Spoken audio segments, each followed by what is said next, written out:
des vidéos un peu plus weird, un peu plus excentriques, etc. Mais il y en a qui font des vidéos vraiment aussi très solides, très cartésiens, qui ne versent pas dans le gaga-gougou. Genre Pizzagate puis Bill Gates dans la même phrase avec le 5G au travers, tu sais. Tant qu'à ça, on va me prendre une pizza au 5G pour apporter. On va prendre une médium extra sauce. Tu sais, je veux pas... bon, pas là, OK? Posons des questions, questionnons et donnons des faits et laissons les gens décider. J'ai fait une découverte en fin de semaine, puis je veux vous en parler. J'avais partagé son vidéo sur Facebook, mais après coup, je me suis rendu compte qu'il n'y avait aucun trafic. Son vidéo a comme été flaguée par Facebook et ça me tente pas de me faire censurer par Facebook. Donc, je l'ai enlevé. Mais soyez sans crainte. Je l'ai vu, son vidéo. Et beaucoup de personnes, d'ailleurs, m'ont interpellé en fin de semaine pour me dire, t'as-tu vu le vidéo de Jonas Collin? Jonas, J-O-N-A-S, Collin, C-O-L-I-N. C'est un vidéo, il y en a fait 2. Bon, il y en a fait un par après, là. Donc, mais moi, je vais vous parler de son avant-dernier vidéo sur la Convention conservatrice et le congrès conservateur qui a mené à l'élection d'O'Toole. Je veux vous parler du masque chez les politicos et de l'incohérence de cette règle-là. Il est en ligne. Son nom, c'est Jonas Collin. Salut Jonas, comment ça va? Bonjour à vous, messieurs. Très content de te parler. D'entrée de jeu, j'aimerais que tu donnes ta feuille de route. Question que des nerveux puissent pas dire « Ah, OK, Maurice s'est pogné encore un gars de sous-sol qui est dans son pyjama qui fait de l'Internet pour s'amuser. » T'as quand même des credentials. Ben oui, écoutez, c'est sûr que j'ai quelques crédits là, donc j'ai un MBA, donc une maîtrise en administration des affaires et en ce moment, je suis en doctorat en informatique cognitive, donc avec un background, un arrière-plan en intelligence artificielle. Donc, je m'intéresse beaucoup, je me questionne beaucoup et je m'intéresse beaucoup évidemment à la question du masque parce que, bon, comme vous le savez, depuis décembre 2019, là, on vit dans un monde dans coronavirus. Qu'est-ce que tu as découvert? Et là, évidemment, on fait de la radio. Donc, on peut pas décrire à pu finir les images que t'as mises à l'antenne. Mais quand même, quelle est la démonstration que tu as faite dans ton avant-dernier vidéo et ça concerne O'Toole, qui est le nouveau chef conservateur? En fait, je vous mets un peu en contexte. Oui. Dans mon show, le Call-in Show, ce que je fais, c'est que je me questionne sur plusieurs phénomènes. Donc tout ce qui me semble un peu bizarre, ce qui me semble un peu illogique. Donc j'ouvre le dossier, je regarde les faits, les statistiques qui entourent ce dossier-là, ce phénomène-là, et je me pose des questions avec le public et les gens réfléchissent avec moi. Et je vous dirais, il y a 2 semaines, je suis tombé sur la convention là justement là, pour l'élection du chef du Parti conservateur. Je suis tombé sur la convention, bêtement comme ça, je regardais. Et là, je m'aperçois que, bon, dans un premier temps, on voit les gens là, donc qui sont assis, attendent un peu le résultat de cette élection-là. Les gens portent le masque, il n'y a pas de problème jusque-là. Hein. Et là, on annonce que M. O'Toole a gagné donc l'élection, il devient le chef du Parti conservateur. Jusque-là, pas de problème. Et là, les célébrations commencent. Et là, on voit M. O'Toole qui se dirige donc à l'arrière-scène avec son parti, commence à festoyer. Là, je me dis, bon, cool.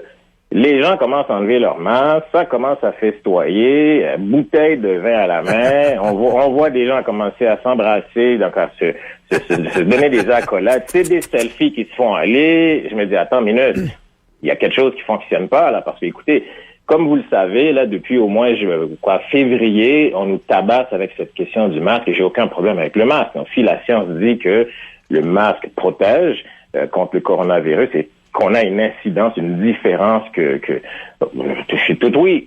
Mais là, je me rends compte que là, on a nos politiciens du Parti conservateur et je vise pas le Parti conservateur en tant que tel. Mais croyez-moi, parce que si j'aurais à voter, j'aurais probablement voté beaucoup plus conservateur qu'autre chose. Oui. Mais là, on se rend compte que les politiciens qui étaient là se sont laissés aller. Avec ça, vous avez même l'enfant de O'Toole qui lui-même n'a pas de masque en arrière-scène. Et bon, là, on se laisse aller. Et là, par la suite, je me dis, bon, peut-être qu'il y a quelque chose qui a changé, peut-être qu'on a changé les politiques. Non, non, non. Quelques minutes plus tard, on voit le parti, les politiciens eux-mêmes, remettre leur masque pour revenir devant les médias.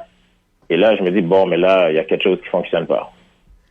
Il y a quelque chose qui fonctionne pas. Et qu'est-ce qu'il y a décrit dans son programme, O'Toole? T'as parlé également de son programme? Ben oui, parce que je me suis dit, bon, on parle du Parti conservateur, je me suis dit, bon, peut-être que d'un coup ils ont une autre position, une autre perspective sur le masque. Et là, lorsque vous allez sur le site lui-même de M. O'Toole, vous réalisez que M. O'Toole est très, très clair sur la question du masque. C'est-à-dire qu'il dit aux Canadiens, écoutez, je vais faire mon possible pour qu'on ait des équipements nécessaires pour que les Canadiens puissent se couvrir le visage, justement, exact, pour notre sécurité. Donc, il n'y a pas de changement de programme ici. M. O'Toole suit un peu la norme, c'est-à-dire que, bon, le masque est quelque chose qu'on devrait avoir, donc porter pour se protéger et protéger les autres. Donc, il n'y a pas de changement de programme ici.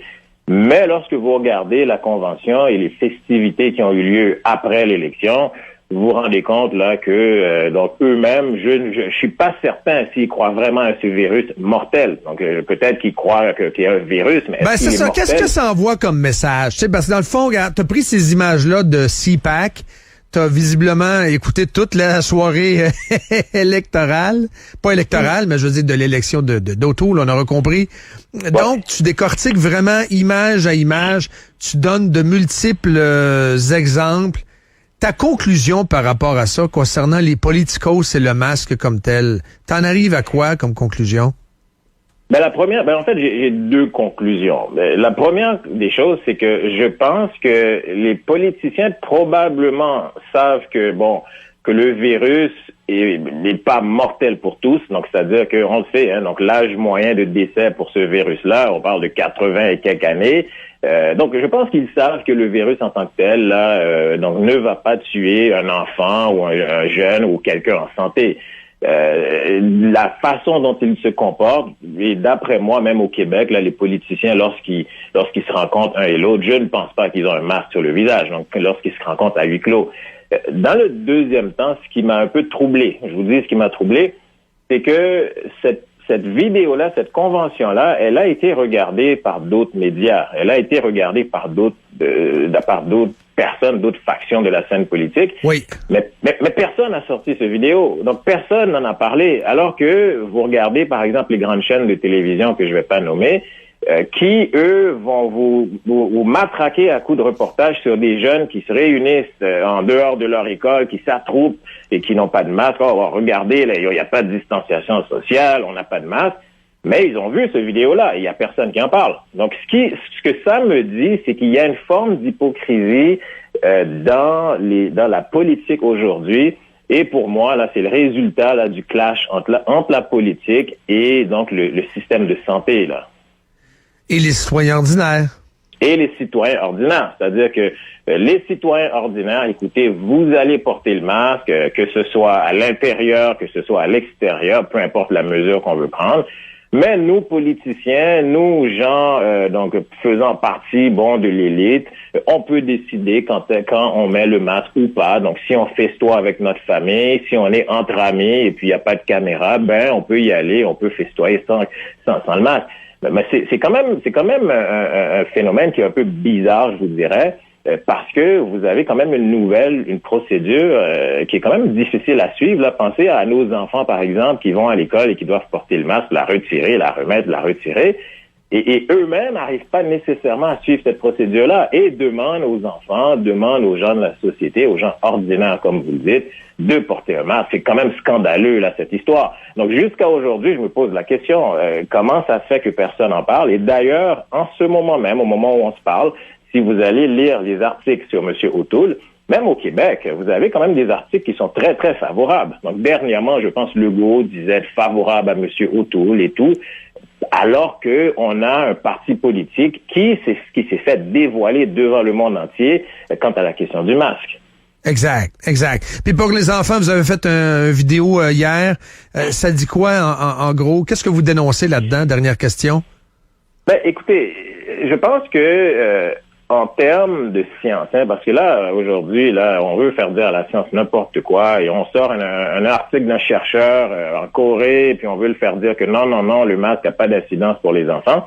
Et regardez, on demande, carrément, on veut enlever le sport à nos enfants, on veut les empêcher de socialiser, on veut les empêcher de s'attrouper.